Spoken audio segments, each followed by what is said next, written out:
Chapter 1: The Master of Time. The town of Bruges, nestled in the heart of Flanders, was a place of contrasts. By day, the narrow cobblestone streets buzzed with the life of merchants peddling fine textiles, bakers selling golden loaves, and fishmongers calling out their wares. The air was thick with the aroma of freshly baked bread mingled with the brine of the canal waters. Above it all, the majestic cathedral spied into the heavens, its bells tolling a melody that marked the passage of time. By night, the town transformed into a quieter, more intimate space, where lanterns cast golden pools of light, and the distant hum of the marketplace faded into the gentle lapping of water against stone. In the shadow of this vibrant town lived Matthias Devereux, a man whose name was spoken with reverence across Bruges and beyond. His workshop, a modest stone building tucked at the end of a winding lane, was a sanctuary of mechanical marvels. Through its arched windows, one could glimpse the flickering glow of oil lamps and hear the steady rhythm of gears turning, a symphony of time in motion. Matthias's skill as a clockmaker was unmatched, and his creations were more than mere instruments of time. Nobles coveted his works for their precision and artistry, while commoners admired them as symbols of aspiration. Each clock bore his signature touch, a fusion of craftsmanship and philosophy, as if they were imbued with fragments of his very soul. Yet, for all his renown, Matthias was a man of quiet sorrows, his life defined by both his remarkable talent and a profound loss. Years earlier, his beloved wife, Clara, had succumbed to a relentless fever, leaving Matthias to raise their daughter, Elise, alone. The loss had hollowed him, and he found solace in the rhythmic precision of his work. The measured tick of his clocks became a refuge, a reminder that time, for all its fleeting nature, could also be a source of order and purpose. Elise, now 16, was the light in Matthias's otherwise solitary life. With her auburn curls and an infectious curiosity, she had inherited her father's gift for mechanics. The workshop was her playground, its shelves lined with brass cogs, wooden templates, and delicate tools that seemed almost magical to her young mind. She spent countless hours at the workbench, her hands deftly assembling gears and springs, her sketches brimming with designs that combined innovation with whimsy. Yet, for all her talent, Elise felt a lingering shadow of doubt, a fear that she might never live up to her father's towering legacy. One crisp morning, as the first rays of sunlight filtered through the mist, a knock at the workshop door interrupted the steady hum of their work. Matthias, wiping his hands on a rag, opened the door to find a royal courier standing there, clad in the livery of the Duke of Flanders. The young man extended a scroll sealed with crimson wax bearing the Duke's crest. "Master Devereux," the courier announced, "His Grace, the Duke of Flanders, requests your service. He has heard of your unparalleled skill and desires a clock that will symbolize eternity itself. It is to be a gift for the cathedral, a testament to the enduring spirit of our town and its people." Matthias accepted the scroll with a mixture of pride and apprehension. Breaking the seal, he unrolled the parchment to reveal the Duke's commission. The clock was to stand as a monumental piece, a fusion of celestial and earthly motifs that would echo the grandeur of the cathedral. It was an honor beyond anything Matthias had ever received, but he knew it would also be the most challenging project of his life. That evening, as the autumn sun dipped below the horizon, casting the town in hues of amber and rose, Matthias sat with Elise in the workshop.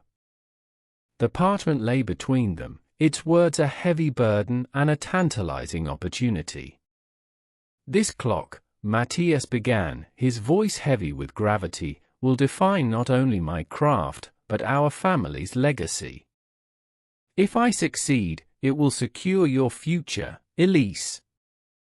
The Duke's favor could open doors we've never dreamed of. But the task is monumental. It must be perfect. Elise's eye sparkled with determination. Then let me help, Father. We can do it together. Matthias hesitated, his gaze lingering on her youthful face. He saw Clara in her, not just in her features but in her spirit, that unyielding resolve. Yet, he also felt the weight of his own fears. This work, he said gently, must endure for centuries. It is not just a clock, it is a testament. I cannot risk it. But, he added with a faint smile, you will have your time, Elise. Your day will come. Though disappointed, Elise understood. She watched as her father began drafting preliminary sketches late into the night, the soft scratching of his quill on parchment blending with the rhythmic ticking of the clocks that surrounded them. But as she stood by the window, gazing at the cathedral silhouette against the starry sky, a quiet resolve took root in her heart. If her father would not let her help, she would find her own way to contribute. Days turned into weeks as Matthias immersed himself in the project. He spent hours consulting ancient texts on astronomy and theology, seeking inspiration for the clock's design. The workshop became a hive of activity, with deliveries of rare woods, fine metals, and intricate mechanisms. Elise, though kept at arm's length, absorbed everything, her keen mind piecing together the fragments of her father's vision. Unbeknownst to Matthias, Elise began working in secret. By candlelight, long after her father had retired for the night, she sketched designs of her own. Her notebook filled with ideas that balanced the grandeur of eternity with the intimacy of human connection. She imagined a clock not just as a symbol of time's passage, but as a vessel of memories, a tribute to the bond she shared with her father. As the first snow of winter dusted the rooftops of Bruges, the Duke's commission loomed ever closer. Matthias worked tirelessly, his health and spirits strained by the enormity of the task. Yet, amidst the ticking clocks and the quiet hum of gears, father and daughter found moments of solace. Elise would bring him warm tea and bread, and for brief moments, they would talk, not of clocks or commissions, but of memories, dreams, and the unspoken love that bound them. In the heart of Bruges, where the cathedral bells told a timeless melody, Matthias and Elise Devereux stood on the cusp of a challenge that would test their skills, their bond, and their very place in the world. Little did they know, the clock they were about to create would not only define their legacy but also echo through the ages as a testament to the enduring power of love, resilience, and the human spirit. Chapter 2: A Father's Secret. The project consumed Matthias entirely. Each day, he would rise before dawn, his silhouette framed by the first light filtering through the workshop's windows. By the time the town of Bruges stirred to life, Matthias was already bent over his workbench, his hands steady as they fitted gears and calibrated mechanisms. His dedication was absolute, and the flickering light of oil lamps often accompanied him well past midnight. To the outside world, it seemed as though Matthias had become one with his craft, but within the workshop's walls, the strain was palpable. Elise, ever eager to prove herself, watched her father's relentless pursuit of perfection with a mixture of awe and concern. She had always admired his skill, but the intensity of his focus now bordered on obsession. The Duke's commission had become more than just another clock. It was a symbol of his legacy, a legacy that, in his eyes, could not afford the smallest flaw. "Father," Elise said one evening as she entered the workshop, carrying a tray with a modest supper of bread and cheese. You've been working without pause. Let me help. I can handle the smaller mechanisms, or... Matthias, seated at his workbench, did not look up. No, Elise, he replied, his voice firm but weary. This clock must endure for centuries. It is my legacy to the world, and it must be perfect. I cannot risk distractions. The dismissal stung, but Elise refused to show it. She set the tray down and lingered, watching as her father adjusted the tiniest of cogs with precision. The workshop, usually a place of shared discovery and learning, now felt distant. Elise couldn't shake the feeling that her father's reluctance was about more than the importance of the commission. There was something he wasn't telling her. Her suspicions deepened over the following weeks. Matthias grew more withdrawn, speaking little and guarding certain parts of the workshop with uncharacteristic caution. One evening, as she searched for a spool of fine wire in the storage cabinet, Elise's hand brushed against a locked drawer she had never noticed before. The wood was worn, and the keyhole glinted faintly in the dim light. Her curiosity ignited. Elise made a mental note to investigate further. The opportunity came late one night when Matthias had retired early, exhausted from another day of meticulous work. Elise, her heart racing with a mix of guilt and determination, crept into the workshop. Armed with a slender hairpin, she knelt before the locked drawer. The mechanism resisted at first, but her persistence paid off with a soft click. Slowly, she pulled the drawer open. Inside lay an old, leather-bound journal. The cover was cracked and faded, its edges worn smooth by years of handling. Elise's fingers trembled as she lifted it out, the faint scent of aged paper wafting up to meet her. She opened the journal, its yellowed pages filled with tightly packed handwriting and intricate sketches. It didn't take long for her to realize what she had found. The journal belonged to her grandfather, a man she knew only through vague, infrequent mentions. As she read, the pieces of a hidden history began to fall into place. Her grandfather had been a clockmaker, much like Matthias, but his story was far darker. The journal detailed his struggles, not with his craft, but with the church. He had been accused of heresy, a damning charge in an era when deviation from orthodoxy invited ruin. The accusation stemmed from his creation of a clock unlike any other, a design that sought to challenge the Church's doctrine of divine control over time itself. The sketches that accompanied the entries were breathtaking in their complexity, a clock that seemed to defy natural order, intertwining celestial patterns with mechanisms that symbolized human mastery over fate. The final entry chilled Elise to the core. Her grandfather had written of an unfinished clock, abandoned when the accusations grew too dangerous. "This clock," he wrote, "is my testament. Should it ever be completed, it will stand as both a triumph and a curse.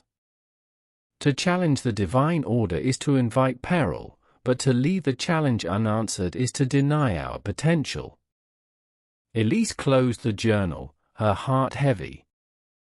She understood now why Matthias was so guarded, so consumed by his work.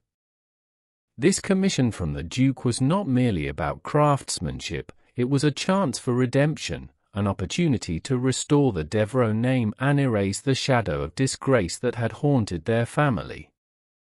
But it was also a perilous path, one that could easily draw unwanted attention from the Church. In the days that followed, Elise's perspective shifted. She saw her father not as a distant, driven craftsman but as a man carrying the weight of generations. The pressure he placed on himself was not just for his legacy, but for hers as well. Yet, she could not stand idly by. The discovery of the journal had ignited something within her, a determination to contribute, to prove that she too could bear the weight of their family's legacy. Late at night, while Matthias worked on the grand design, Elise began her own secret project. Using scraps of metal and wood, she started crafting a smaller clock, one inspired by the sketches in her grandfather's journal but imbued with her own vision. Unlike the grand, imposing clock her father was building, Elise's creation would be intimate, a tribute to the bond between parent and child. She envisioned a hidden compartment within the clock, one that could hold a message or a keepsake, a reminder that love, not time, was the true legacy of the Devereux family. Her nights were long and her progress slow, but Elise's resolve never wavered. Each tick of her makeshift clock brought her closer to understanding her father, her grandfather, and the legacy they shared.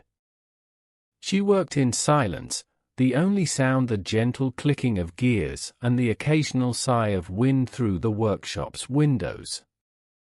As winter deepened and the cathedral's bells tolled over a snow-covered Bruges, father and daughter labored side by side, each driven by their own secret purpose.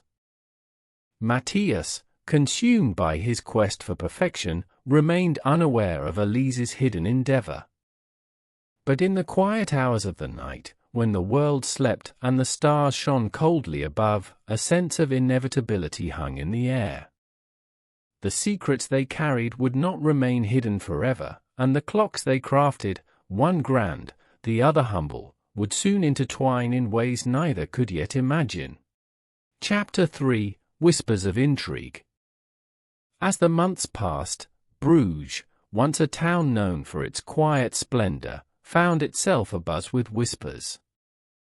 The looming deadline for Matthias Devereux's monumental clock had captured the imagination of its residents. Merchants speculated about its design, craftsmen debated its mechanics, and the clergy, ever watchful, began to harbor doubts about its intent. The cathedral's clergy, wary of Matthias's growing fame and his mysterious commission, grew uneasy.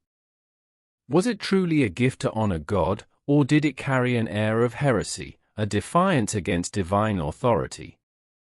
These whispers eventually reached the ears of Bishop Laurent, a man renowned for his unyielding devotion to orthodoxy. The mere notion of a clock that symbolized eternity troubled him deeply. Eternity, he believed, was the sole domain of the Almighty.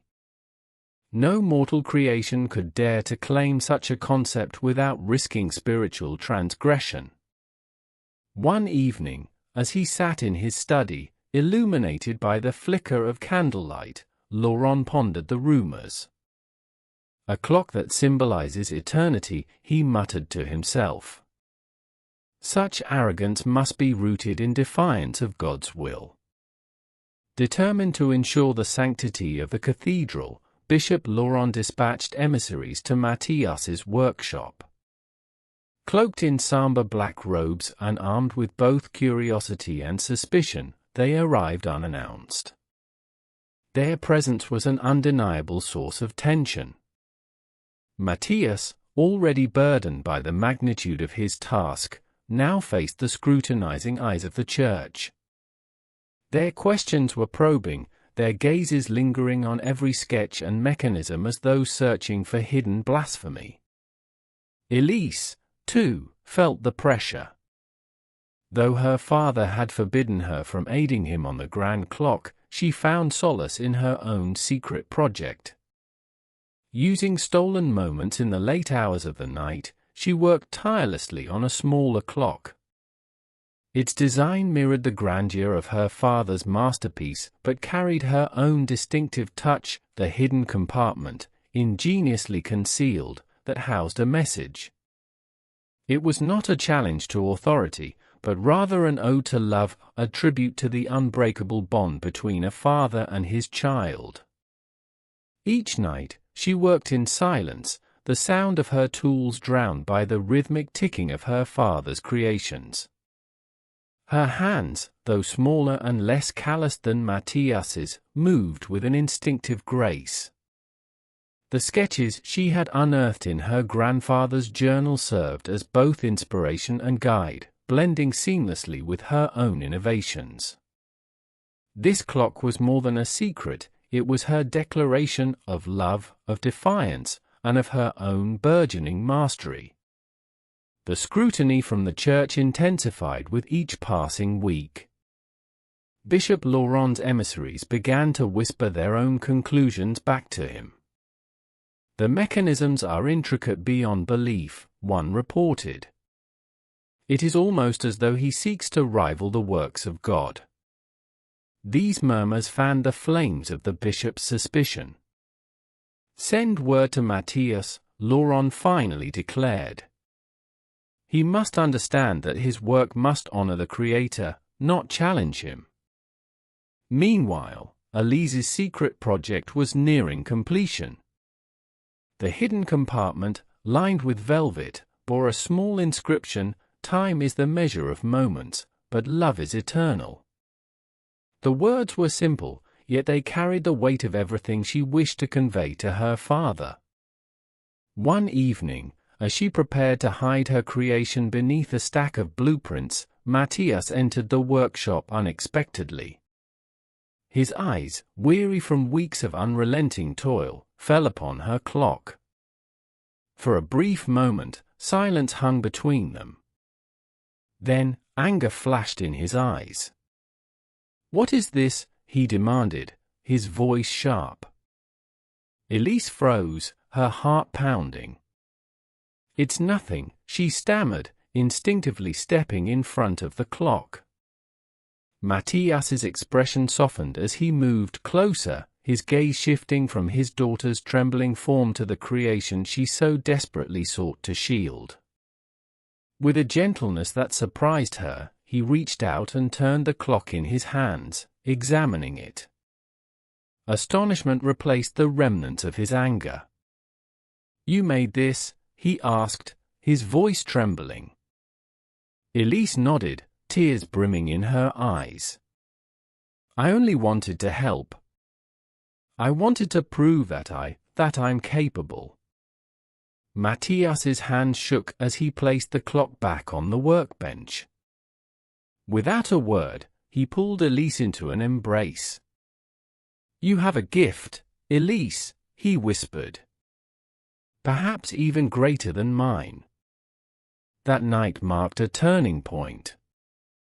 For the first time, Matthias saw not just his daughter, but a fellow craftsman, a partner in the art that had defined his life.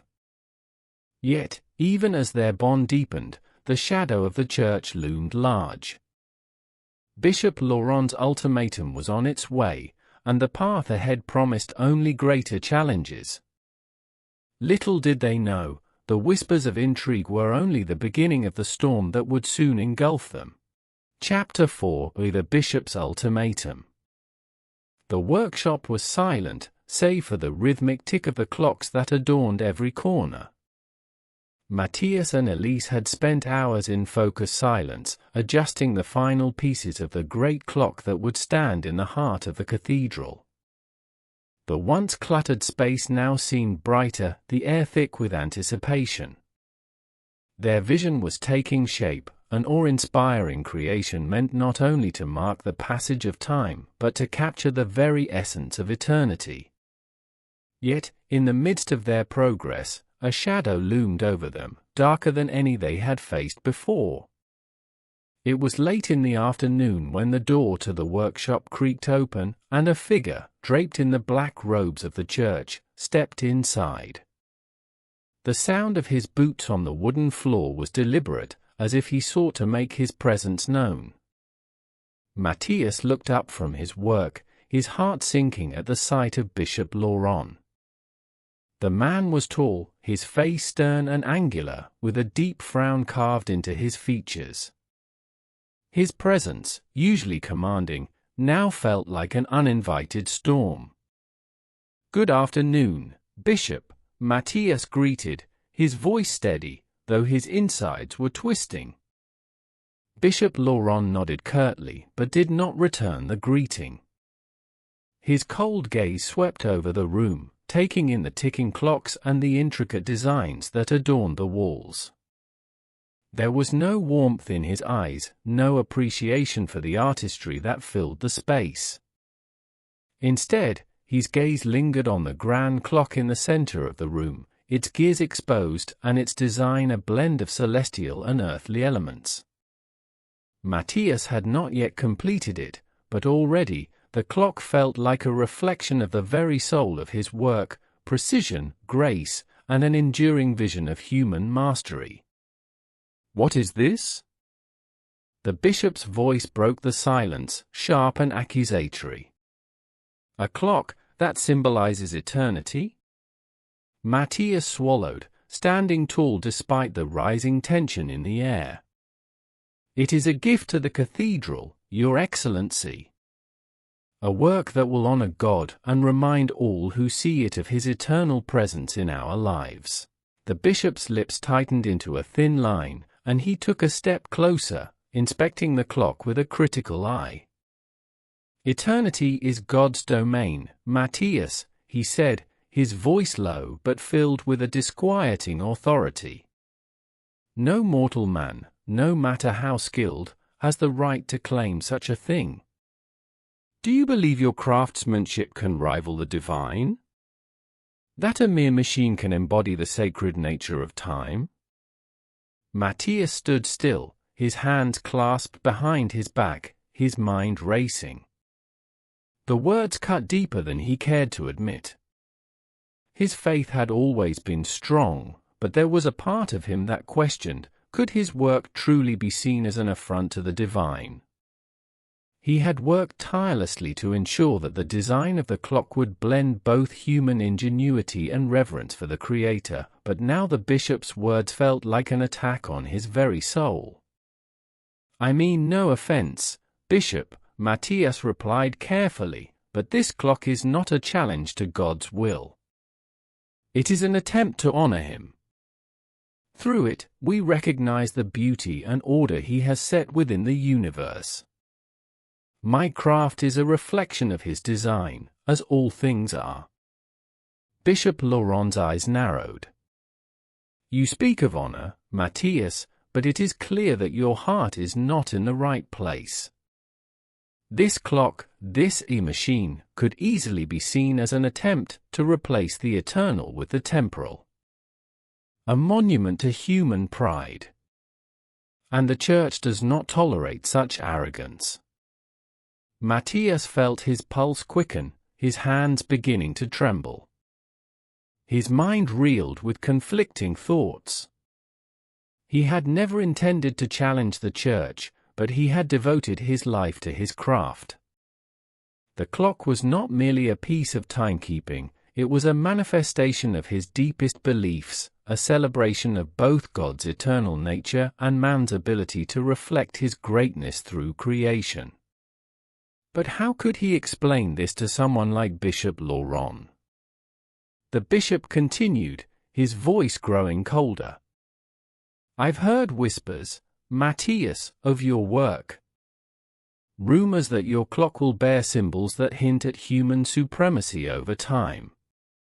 If such claims are true, you will have no place in this town. The Inquisition is not far behind, and your actions will not go unnoticed." Matthias's heart raced. The Inquisition, his father's legacy, loomed over him again. He had always feared this moment, knowing that any deviation from church teachings could lead to accusations of heresy. The fear of losing everything, his work, his daughter, his name, was real, and it clenched his chest in an iron grip. But as he stood there, facing the cold reality of the bishop's threat, something inside Matthias shifted. He had spent so many years bending to the will of the Church, striving to remain unnoticed, to keep his family safe. But now, the idea of compromising his vision felt unbearable. His father had been accused of heresy, not because of his work, but because of his daring to challenge the norms. Matthias could not allow the same fate to befall him. "I will finish the clock as I have envisioned it," Matthias said, his voice unwavering. "It will honor God, but it will also honor the gift of human creativity, which I believe is a divine gift in itself." Bishop Laurent's face darkened, and his voice became a low growl. "Then be prepared to face the consequences of your arrogance. The Church does not tolerate defiance, Matthias. Choose wisely, for your legacy will be determined by this decision." The bishop turned on his heel and left the workshop, his robe swishing ominously as he disappeared into the streets of Bruges. The weight of his words hung heavily in the air, and Matthias could feel the pressure mounting within him. His hands shook as he returned to his work, his mind a whirlwind of conflicting emotions. Elise, who had been silently observing from the shadows, stepped forward, her heart pounding in her chest. She had heard every word. Her father's resolve, his refusal to compromise, had ignited a fire in her. She knew how much this clock meant to him, how much it represented, not only his craft, but his very soul. "Father," Elise began softly, "I want to help. I have a clock of my own. Perhaps if we present it to the bishop, it will show him our loyalty." Matthias turned, his face pale, but resolute. He studied his daughter, her eyes filled with concern and determination. Elise had been working on her own clock in secret, inspired by the design she had found in her father's journal. It was smaller, more modest than the grand clock Matthias had envisioned, but it was no less meaningful. She had poured her heart into it, adding her own personal touch, the hidden compartment containing a message about the love between father and daughter. For a moment, Matthias felt a pang of guilt. He had kept Elise in the shadows, unwilling to share his burden with her. But now, as he looked into her earnest eyes, he realized that she had become his greatest ally, his greatest strength. "Elise," Matthias whispered, his voice thick with emotion. "You have more courage than I ever gave you credit for. Your clock, show it to the bishop. Let him see that we stand together. We will not back down." Elise nodded, her face glowing with pride. She picked up the smaller clock, its delicate mechanism ticking softly in her hands, and together, father and daughter prepared to face the bishop once more. This time, they would not cower in fear. They would stand firm, not just as clockmakers, but as defenders of their craft, their faith, and their legacy. The bishop had issued his ultimatum, but Matthias and Elise had made their decision. They would honor the Creator through their work, and they would not be swayed by the fear of persecution. Together, they would face whatever consequences came their way, for the future of their family, their craft, and their love would not be dictated by fear. Chapter 5: A Test of Faith. The day of the unveiling arrived. It was a crisp autumn morning, the kind that seemed to pause time itself. A slight breeze stirred the leaves in the streets of Bruges, while the cathedral bells rang out, summoning the townspeople to witness what was promised to be a grand occasion. The square in front of the cathedral was filled with a sea of eager faces, all curious to see the masterpiece Matthias Devereux had promised, a clock unlike any the world had seen. It had been months in the making, and now, at last, the time had come. The townspeople gathered in hushed reverence, some from as far away as Ghent and Antwerp, eager to glimpse the creation that had been whispered about for weeks. Merchants, craftsmen, nobles, and clergy stood shoulder to shoulder in the square, their eyes trained on the great cathedral doors, waiting for the unveiling. There was an undercurrent of tension in the air, an unspoken sense that this event would either elevate Matthias and his daughter to the highest echelons of their craft or cast them into ruin. Inside the cathedral, the air was thick with anticipation. Matthias stood at the foot of the great altar, his heart pounding in his chest. His hands, though steady, bore the weight of the moment, of his life's work, his family's legacy, and the future that hung in the balance. The grand clock stood before him, its intricate gears and celestial carvings gleaming under the soft glow of the cathedral's stained glass windows. At over 10 feet tall, the clock dominated the space, a towering symbol of human ingenuity, yet it was also a tribute to the divine. Each curve and line of the design had been carefully crafted to reflect both the celestial and the earthly, the divine and the human, as if time itself had been woven into the very fabric of the clock's being. The crowd outside hushed as the cathedral doors opened. The first of the guests filtered inside, their footsteps echoing across the stone floors. Matthias's breath caught in his throat as he watched them approach, each face a reflection of his fear and hope. At the front of the procession walked Bishop Laurent, his stern face inscrutable, flanked by several other clergymen and local nobility. The bishop's eyes flickered with a sharpness that Matthias could not quite interpret, but his posture was rigid, his expression colder than Matthias had ever seen. It was as though every movement was measured, every word carefully chosen. Beside Matthias stood Elise, her auburn curls framing her face like the soft glow of a candle in the dim light of the cathedral. She looked both anxious and proud, her hands trembling slightly as she clasped them together. The smaller clock she had crafted, no less intricate or beautiful than her father's, was carefully nestled in her arms. It was her gift, her offering to the church, a symbol of gratitude, of loyalty, and of her own place in the legacy her father had built. As the bishop and the procession reached the altar, the crowd gathered in solemn silence. All eyes were fixed on the towering clock, its face gleaming with polished brass, its gears whirring beneath the surface. The bells of the cathedral had stopped ringing, replaced by a hushed expectancy, as if the very air held its breath. At Matthias's signal, the cloth that had concealed the clock was pulled away. Gasps rippled through the crowd, a mixture of awe and disbelief.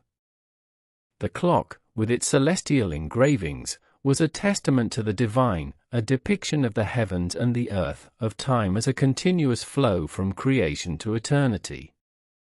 It was more than just a timepiece, it was a work of art, a symphony of gears and mechanics that moved in perfect harmony. The intricate carvings told stories of angels and stars, of the moon's silent march across the sky, and of the steady rhythm of life on earth. The clock was both grand and humble, reflecting the majesty of the Creator and the fragility of mankind.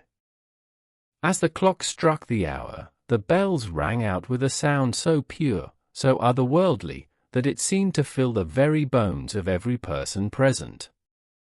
The tone was ethereal, a resonance that transcended time itself. It was as though the clock had not merely told time, it had become part of the eternal flow of the universe. Some in the crowd were moved to tears, while others simply stared in stunned silence, unable to speak. The clock had surpassed all expectations, its beauty and precision overwhelming in its magnificence. Matthias, standing at the foot of the clock, felt a surge of pride, a quiet, fierce satisfaction that his work had come to life in such a profound way. But as his gaze flicked toward Bishop Laurent, he saw the slight narrowing of the bishop's eyes. Matthias's heart skipped a beat. The bishop's face remained stern, his hands folded before him in a gesture of contemplation, or perhaps of judgment. Matthias could not be sure. For a moment, there was only the sound of the clocks ticking, as if the entire cathedral was holding its breath, waiting for the bishop to speak. At last, Bishop Laurent stepped forward, his steps measured and deliberate. The room fell into an almost reverential silence. The bishop reached out and placed his hand gently on the clock's polished surface, his fingers tracing the intricate carvings as though he were communing with something greater than himself. The eyes of every person in the cathedral were trained on him, his every movement weighed in silence. Finally, the bishop turned to face the crowd. His voice, when it came, was low but filled with authority, and it carried through the cathedral like the ringing of a bell. "Matthias Devereux," he began, his voice steady, "you have crafted a timepiece that honors God, a piece of art that reflects both his divine order and man's ingenuity. I see before me a work that speaks not only of human skill but of the eternal, a reminder that even in this mortal world, time is but a reflection of God's hand." A murmur of relief rippled through the crowd. Matthias's chest tightened with a mixture of emotion and disbelief. The bishop's words were not what he had expected, not after all the warnings, the threats, the accusations of heresy. It was as though the weight of the bishop's approval lifted the burden he had carried for so long. But the bishop was not finished. His gaze shifted to Elise, who had stepped forward to present her smaller clock to the gathering. Her face was calm, though her heart was racing. She had placed so much of herself into her creation, a clock that was both a tribute to her father's vision and a testament to her own place in this world. It was smaller, more delicate, but no less powerful in its symbolism. Elise offered the clock to the bishop, her hand steady, though the tremor of nerves still lingered beneath her calm exterior. "Bishop Laurent," she said softly, "this clock is a gift.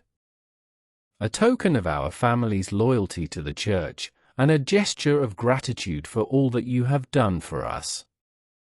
The bishop studied the clock, his eyes flicking over the intricate details, the hidden compartment containing her message of love and devotion. For a moment, there was silence again, as if the entire cathedral was waiting for the bishop's judgment. At last, he looked up from the clock and met Elise's gaze. His face softened, and a small smile, one that few had ever seen, broke through his normally stoic demeanor. "You are your father's legacy, young Elise," he said, his voice warm with genuine appreciation. "May you both continue to honor the Creator through your gifts.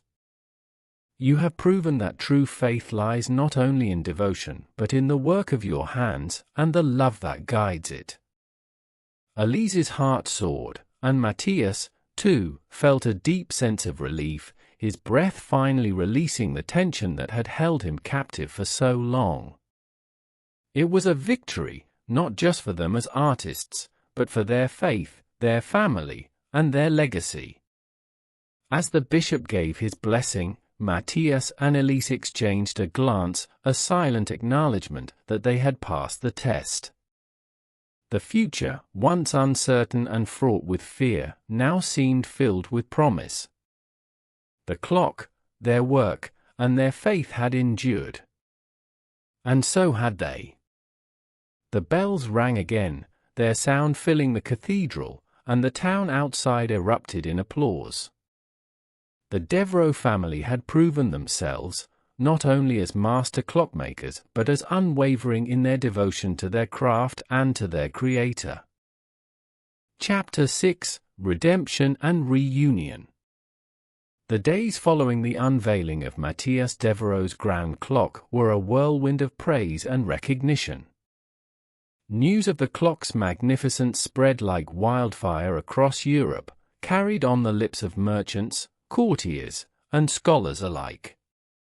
The noble families of Flanders and beyond sent emissaries to Bruges, eager to commission works from the master clockmaker who had, in one stroke, restored his family's name to its rightful place among the finest artisans in the land. The clock's unparalleled craftsmanship, its marriage of divine symbolism and human ingenuity, had captured the admiration of all who beheld it.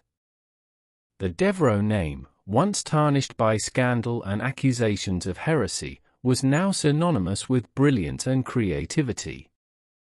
Matthias's name became a byword for excellence, and the cathedral clock was hailed not only as a masterpiece of engineering but as a symbol of redemption.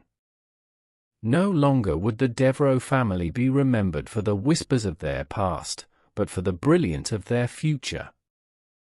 It was as though the clock had not only bridged the gap between time and eternity, but had also bridged the gap between father and daughter, between the past and the future. But despite the overwhelming demand for his work, Matthias found himself more and more reluctant to accept the commissions that poured in from across Europe.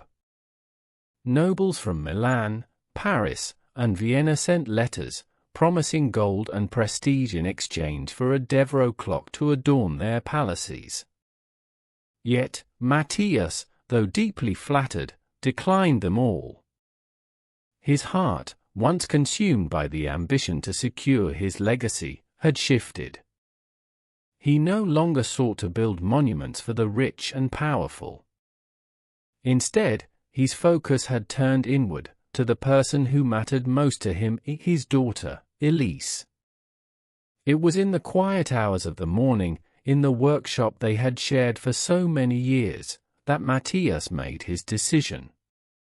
He had come to realize that his true legacy lay not in the clocks that adorned the palaces of kings and queens, but in the hands that would one day carry on his craft. Elise, with her inquisitive mind, her talent, and her boundless creativity, was the future of the Devereux name. Together, they would build something more enduring than any masterpiece he could create alone, a workshop, a place of learning, where the art of clockmaking could be passed down to future generations. And so, Matthias transformed the workshop into something entirely new. He cleared out the shelves lined with the commissioned clocks that had once dominated the space, replacing them with workbenches and shelves filled with tools. The air, once thick with the scent of polished brass and oil, now carried the hum of busy hands and the murmur of focused conversation. Apprentices came from all corners of the land, drawn by the reputation of the Devereux family and the promise of learning under the watchful eye of a master. But it was not only Matthias who taught them. Elise, now a young woman with the same talent and passion that had once burned in her father's heart, stood by his side, guiding the apprentices with her own quiet authority. In the years that followed, the Devereux workshop became a haven for aspiring craftsmen. Young men and women, eager to learn the delicate art of clockmaking, came to Bruges with wide eyes and hopeful hearts. Matthias and Elise shared the same vision, to teach them not only the technical skills required to build a timepiece, but also the deeper lessons that could be found in the craft itself, the patience required to work with delicate gears, the precision needed to bring an idea to life, and the dedication to creating something that would endure for generations. The workshops were filled with laughter, discussion, and the soft clicking of gears being carefully placed together. Apprentices from all walks of life, some noble, others commoners, sat side by side, learning the craft that had been passed down through generations. Matthias and Elise moved among them, offering guidance and sharing stories of their own struggles and triumphs. It was here, in the heart of the workshop, that Elise truly came into her own as a teacher and a master in her own right. She had always been a quick learner, and now she took on the role of mentor with the same care and devotion that her father had shown her. As Matthias's health began to decline with the passage of time, he found peace in the knowledge that his legacy was secure not in the clock towers of Europe, but in the hands of the men and women who worked under his roof. The work he had once done alone, driven by a desire to reclaim his name and prove his worth, had now been shared with those who would carry it forward. And in this new phase of his life, Matthias found a deeper satisfaction than he had ever known. But it was not only the work that brought him fulfillment, it was the growing bond between him and Elise. As they worked together, side by side, they spoke of the future, not in terms of clocks and commissions, but in terms of their shared vision for the world. They spoke of how the art of clockmaking could change the lives of those who learned it, of how it could offer a future to those who had none. They spoke of the joy they found in their work, not as a means of wealth or prestige, but as a way to give back to the world, a way to leave something lasting behind. One evening, as the sun set behind the workshop, casting a golden glow over the quiet streets of Bruges, Matthias looked at Elise and felt a deep sense of pride. She had grown into a woman who was not only a master craftsman in her own right, but also a leader, a mentor, and a beacon of hope for the future of the craft. He had watched her grow, from the curious child who had once tinkered with gears beside him to the confident woman who now stood as a pillar of strength in the workshop. She was his legacy, but she was also her own person, with her own dreams and aspirations.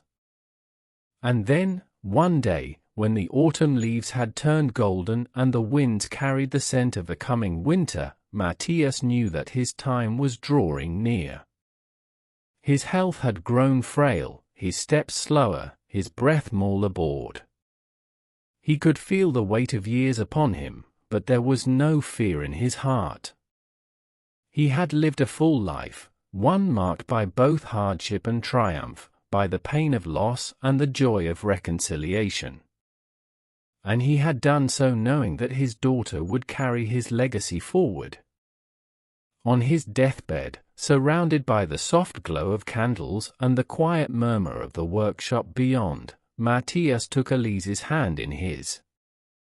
His voice, though weak, was still filled with the strength of a life well lived. "Time is fleeting, my dear," he whispered, his eyes glistening with love and wisdom.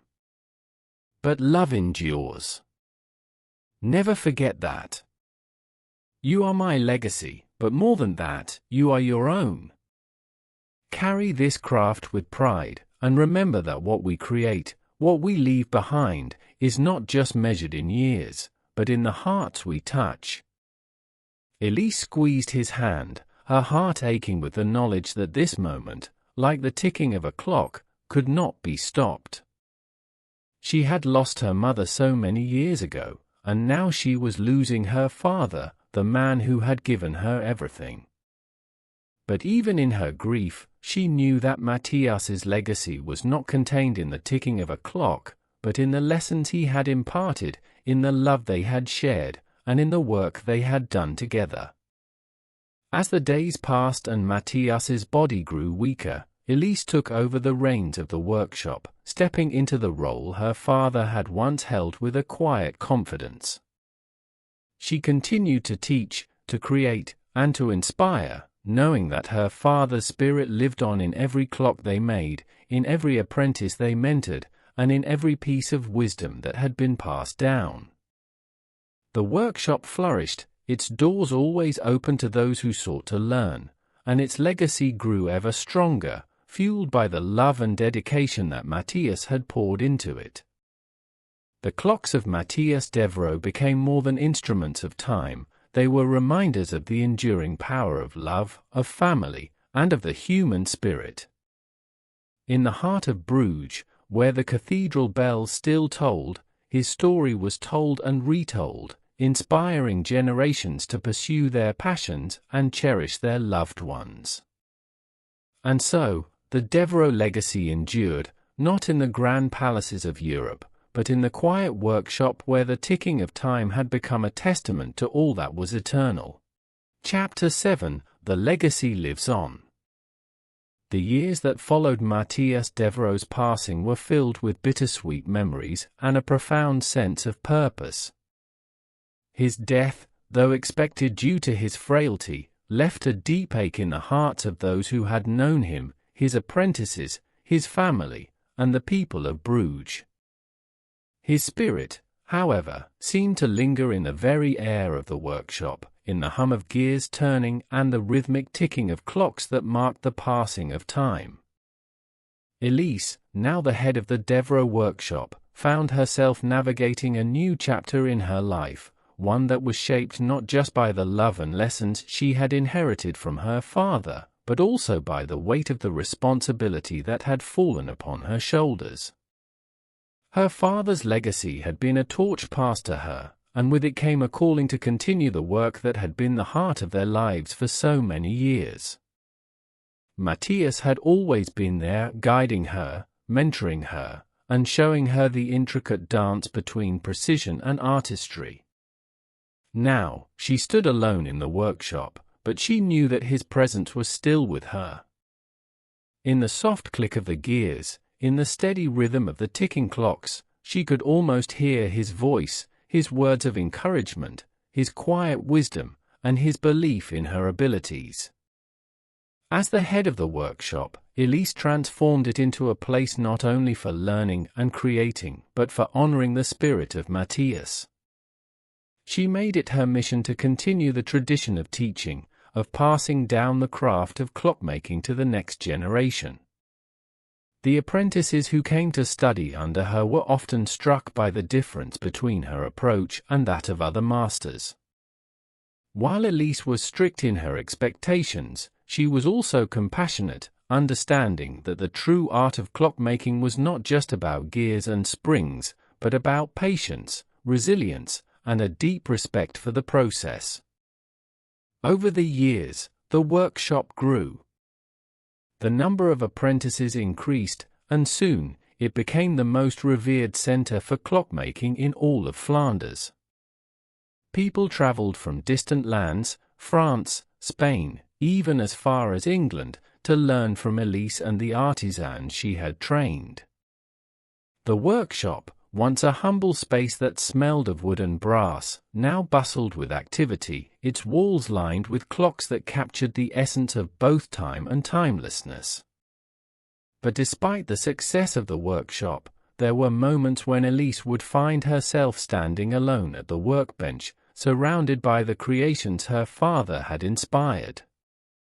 She would touch the cold, polished brass of a clock, and for a brief moment, she would close her eyes, remembering the sound of his voice and the warmth of his hand resting gently on her shoulder. In those quiet moments, it was as if he was still there, watching over her and guiding her as he always had. The clocks that came from the Devereux workshop had become more than just instruments for telling time. They had become symbols of something far deeper, reminders of the enduring power of love, of the strength of the human spirit, and of the bond between a father and his daughter. Matthias had always believed that time, though fleeting, was something that could be shaped and molded into something beautiful. And that beauty, that resilience, lived on in the clocks that continued to tick through the centuries. One day, many years after Matthias's death, the cathedral in Bruges, where the grand clock he had made still stood, decided to commemorate the great clockmaker's legacy. The town, long proud of the Devereux name, wanted to honor the man who had restored the family's name and elevated the craft of clockmaking to an art form. They decided to place a small plaque near the cathedral's entrance, inscribed with Matthias's name and a brief tribute to his life's work. It was a simple gesture, but for Elise, it felt like a fitting tribute to the man who had shaped everything she had become. As the plaque was unveiled on a crisp autumn afternoon, a crowd gathered around the cathedral, their faces a mixture of reverence and pride.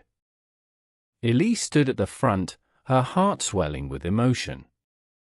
She had never sought fame or recognition for her father's work, she had always believed that the true measure of a person's legacy was not in the accolades they received, but in the lives they touched.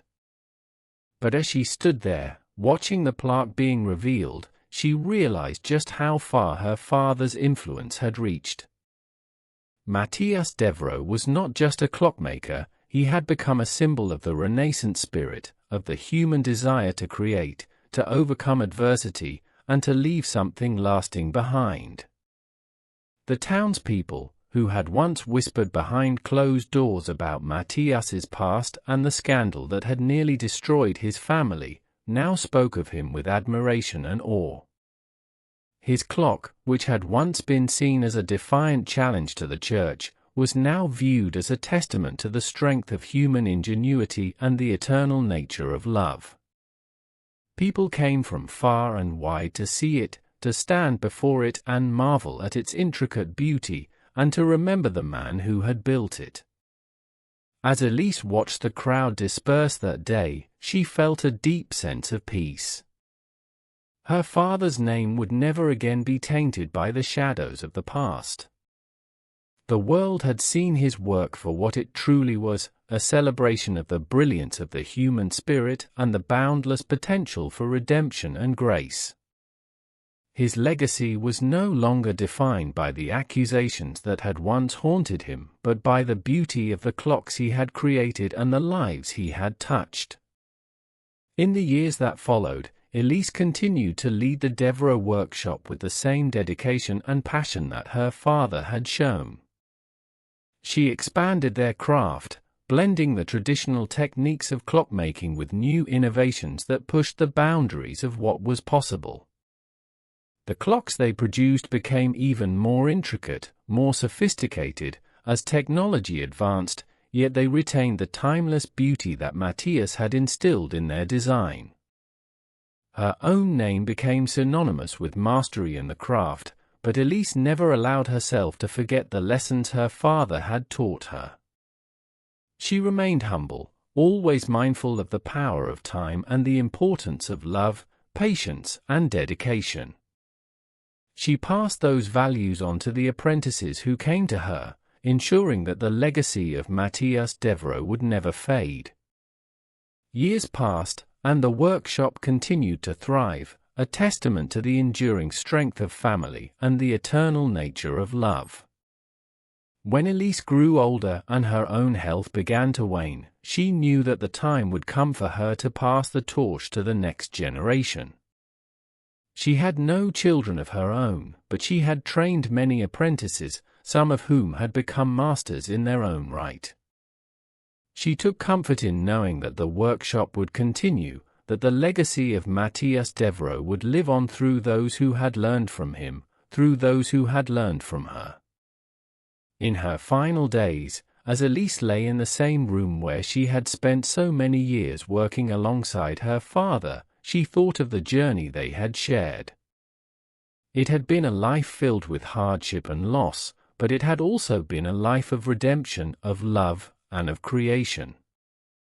As the ticking of the clocks echoed softly through the room, Elise smiled, knowing that time had not passed in vain. The legacy of Matthias Devereux was not just in the clocks he had created, but in the countless lives he had touched, in the love that had endured beyond the ticking of time. And so, when Elise passed, the workshop did not close.